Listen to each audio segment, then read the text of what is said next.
നിങ്ങൾ എപ്പോഴെങ്കിലും ചിന്തിച്ചിട്ടുണ്ടോ, നമ്മൾ ജീവിക്കുന്ന ഈ ജീവിതം മാത്രമാണോ സത്യം, അതോ നമ്മൾ അറിയാതെ തന്നെ വേറൊരു ലോകത്ത് നമ്മൾ ജീവിച്ചിരിപ്പുണ്ടോ? ക്വാണ്ടം ഇമ്മോർട്ടാലിറ്റി പേര് കേട്ടപ്പോൾ ഏതോ സയൻസ് ഫിക്ഷൻ സിനിമ പോലെ തോന്നുന്നില്ലേ?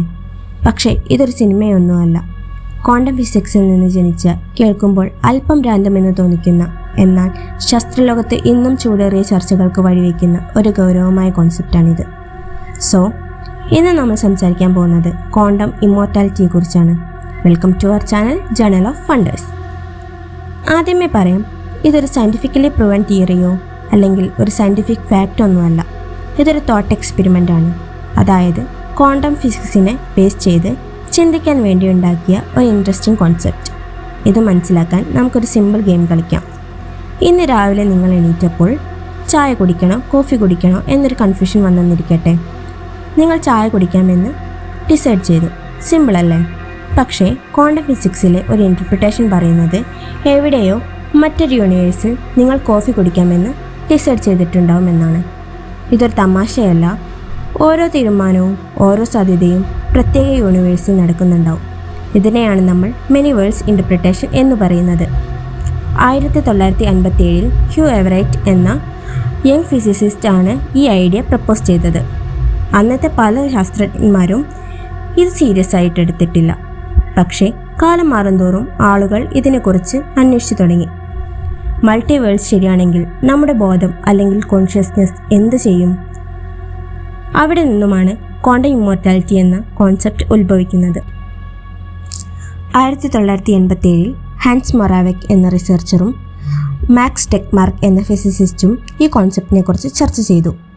ക്വാണ്ടം ഇമ്മോർട്ടാലിറ്റി പറയുന്നത് ഇങ്ങനെയാണ്: മരണത്തിൻ്റെ വക്കിലെത്തുന്ന ഒരു നിമിഷമുണ്ടായാൽ നിങ്ങൾ അതിജീവിക്കുന്ന ഒരു യൂണിവേഴ്സ് എപ്പോഴും അവിടെ ഉണ്ടാവും. അപ്പോൾ നിങ്ങൾ മരിക്കുന്ന നിമിഷം നിങ്ങളുടെ കോൺഷ്യസ്നെസ് എങ്ങോട്ടാണ് പോകുന്നത്? ഇതിൽ ക്വാണ്ടം ഇമ്മോർട്ടാലിറ്റി പറയുന്നത് ജീവനുള്ള ആ ലോകത്ത് നിങ്ങളുടെ ബോധം തുടരുമെന്നാണ്. ചുരുക്കം പറഞ്ഞാൽ നിങ്ങൾ സ്വന്തം മരണം ഒരിക്കലും കാണുന്നില്ല. ഇത് കേൾക്കുമ്പോൾ വല്ലാത്തൊരു ഫീൽ തോന്നുന്നുണ്ടല്ലേ? ഒരു പക്ഷേ നമ്മളെല്ലാവരും ഒരു ഇൻഫിനിറ്റ് ലൂപ്പിലൂടെ സഞ്ചരിക്കുകയാണെങ്കിലോ? ഇങ്ങനെയൊന്ന് ചിന്തിച്ചു നോക്കിക്കേ. നിങ്ങൾക്കിപ്പോൾ എന്തെങ്കിലും കാര്യത്തിൽ സങ്കടമോ റിഗ്രറ്റോ ഉണ്ടെന്ന് വയ്ക്കുക. ആരോടെങ്കിലും ഒരു കാര്യം പറഞ്ഞത് അങ്ങനെ പറയരുതായിരുന്നെന്നോ അല്ലെങ്കിൽ അങ്ങനെ ചെയ്യരുതായിരുന്നെന്നോ. പക്ഷേ മറ്റൊരു യൂണിവേഴ്സിൽ നിങ്ങൾ അങ്ങനെ പറഞ്ഞിട്ടോ ചെയ്തിട്ടോ ഒന്നും ഉണ്ടാവില്ല. ഇപ്പോൾ നിങ്ങൾ നിങ്ങളുടെ എക്സുമായിട്ട് മറ്റൊരു യൂണിവേഴ്സിൽ സന്തോഷമായിട്ട് ജീവിക്കുന്നുണ്ടാവും. ഇപ്പോൾ ഡോക്ടറായിട്ടുള്ള നിങ്ങൾ മറ്റൊരു യൂണിവേഴ്സിൽ ആർട്ടിസ്റ്റോ എൻജിനീയറോ അല്ലെങ്കിൽ അൺഎംപ്ലോയിഡോ ആവാം. നേരെ തിരിച്ചും, ഇപ്പോൾ അൺഎംപ്ലോയിഡ് ആയിട്ടുള്ള നിങ്ങൾ മറ്റൊരു യൂണിവേഴ്സിൽ നിങ്ങൾക്ക് ഇഷ്ടമുള്ള ആഗ്രഹമുള്ള ജോബ് ചെയ്ത് വളരെ സക്സസ്ഫുൾ ആയിട്ടുള്ള ഒരാളായിരിക്കും. ഇപ്പോൾ ഒരു സന്തോഷമൊക്കെ തോന്നില്ലേ? പക്ഷേ ഇവിടെ വലിയൊരു പ്രശ്നമുണ്ട്. ഈ തിയറി സപ്പോർട്ട് ചെയ്യാൻ കൃത്യമായ തെളിവുകളില്ല. ഒരു ലാബിൽ ഇതിനെ ഒബ്സർവ് ചെയ്യാനോ പരീക്ഷിച്ച് പ്രൂവ് ചെയ്യാനോ ആർക്കും ഇന്നുവരെ സാധിച്ചിട്ടില്ല. സോ മിക്ക ശാസ്ത്രജ്ഞന്മാരും ഇതിനെ ഒരു സീരിയസ് തിയറി ആയിട്ട് കാണുന്നില്ല. മെനി വേൾഡ്സ് ഇൻ്റർപ്രിട്ടേഷൻ തന്നെ ഇന്നും ഒരു ഹൈപ്പോത്തസിസ് മാത്രമാണ്. സോ ക്വാണ്ടം ഇമ്മോർട്ടാലിറ്റി എന്നത് ഈ തിയറിക്ക് മുകളിൽ നിർമ്മിച്ച ഒരു തോട്ട് എക്സ്പെരിമെൻ്റ് മാത്രമാണ്.